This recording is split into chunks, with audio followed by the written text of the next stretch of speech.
C'est dans l'unité que nous faisons les grandes choses. C'est dans l'unité que nous faisons prospérer nos enfants. Et que nos enfants, parce que quand un père amène un enfant à détester l'enfant de l'autre, c'est quelque chose que nous amenons de génération en génération, c'est-à-dire la haine.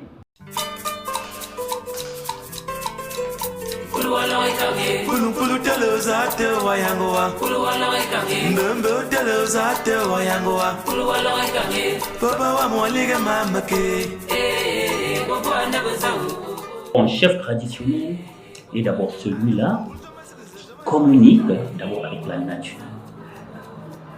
Il est d'abord le garant, comme on dit vulgairement et traditionnellement, garant du jour et de la nuit.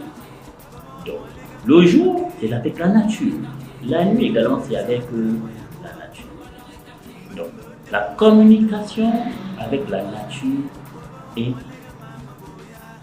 la base même d'un chef traditionnel. Donc, et on ne désigne pas, on est. Et c'est pas quelque chose qu'on se lève un bon matin pour aimer. C'est quelque chose qui est en nous et qui dévore. Ça veut dire la protection de la nature.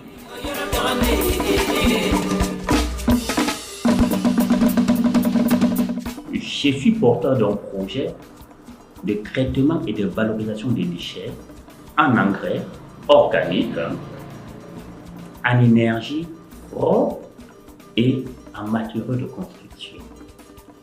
Donc avec la nature, les déchets, parce que nous sommes dans une ville, la capitale économique et la capitale politique du Cameroun, il n'y a que les déchets, il n'y a que des poubelles partout. Et pourtant ces poubelles sont une valeur, non seulement qui lutte contre le réchauffement climatique. Et ces valeurs-là, et ces déchets peuvent donner non seulement l'emploi, d'accord, et également faire en sorte que nous ayons de l'air pur.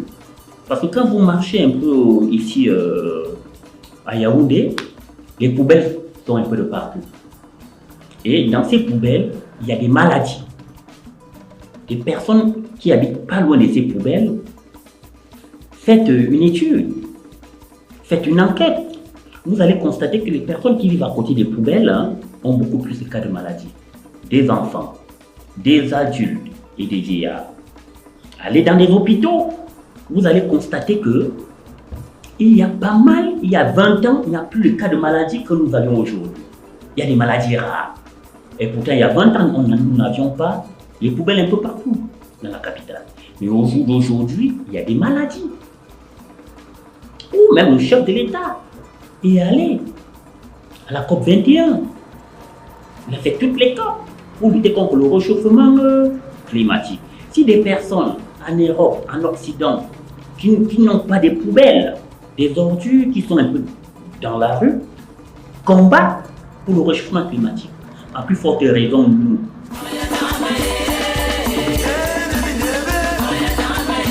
Par exemple, dans le traitement des déchets, est-ce que vous savez que 2000 tonnes de déchets, 2000 tonnes de déchets produisent 250 tonnes d'engrais. 250 tonnes d'engrais pour 2000 tonnes.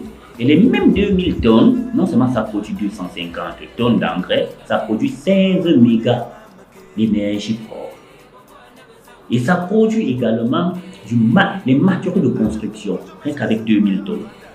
Donc si nous ne valorisons pas, et voyez-vous, vous savez combien d'emplois ça donne? Ça donne en moyenne 1000 à 1200 emplois, directs et indirects.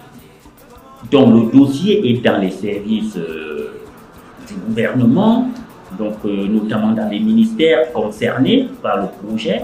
Donc je sais qu'avec l'accompagnement du gouvernement, ce projet va voir le jour. Certaines personnes de la localité, des élus locaux, qui, à l'article du Code général de la décentralisation, à l'article 147, leur donne l'obligation, je parle de l'obligation, de veiller au bien-être des populations. Et maintenant, cet élu, il s'est levé de manière unilatérale, a décidé de venir dans le village dont je suis le chef, dont Niaboua, a décidé de faire un dépotoir d'ordures. Grave! Est-ce que vous connaissez que du dépotoir à l'école maternelle, ce n'est que 2 kilomètres? Et pourtant, ce n'est pas le papa Tinévuna, le patriarche, qui est lui, et même le président de la République, que j'ai écrit personnellement, pour les faire comprendre que l'enfouissement de Kolofolo est une bombe pour la ville de Yaoundé, et pour les habitants de Soie. Ce n'est pas le ministre, paix à son âme, Dodo Doké, un homme qui aimait la République, un homme qui travaillait pour la République. Ce n'est pas lui, paix à son âme. Donc j'ai eu l'honneur qu'il me reçoive en audience pour que nous parlions du traitement et de valorisation des déchets de la ville de Yaoundé. Donc, j'ai bien entendu élaboré des études. Ce n'est pas le ministre, le Minader, que lui avec qui nous avions travaillé également pour que les déchets doivent être transformés pour lutter, pour que ces déchets-là puissent que ça soit en engrais. Mais ce maire est venu à Niaboua pour venir faire l'enfouissement. Un dépotoir d'ordures. Et ayant appelé l'élu pour lui dire, mais non, cela ne se fait pas. Vous ne pouvez pas le faire parce que mes populations sont pauvres. Mes populations n'ont pas de quoi manger, n'ont pas de quoi payer des médicaments. Faire un dépotoir dans mon village, c'est leur donner des maladies. Point international sur l'environnement a plusieurs articles dont je ne vais pas citer parce que nous sommes en procès. D'accord? Il a violé tous ces articles. Il a également violé la loi sur l'environnement camerounais. Il a également violé les procédures administratives. Vous savez, je le dis toujours, la mort, je n'ai pas peur de la mort. Vous savez de quoi j'ai peur? J'ai peur de ne pas accomplir ma mission. Protéger ceux-là qui ne peuvent pas avoir la voie de se protéger. Raison pour laquelle je suis chasse traditionnelle. Parce que c'est la nature qui l'a voulu ainsi. Je ne suis pas l'aîné de ma famille, ni le dernier. Mais si la nature a décidé que je sois chef, c'est parce que depuis mon enfance, j'ai toujours été aux côtés de ceux-là qui n'ont pas de voix. J'ai toujours été aux côtés de l'humain. Raison pour laquelle j'ai toujours participé aux associations. Je suis toujours dans l'action sociale.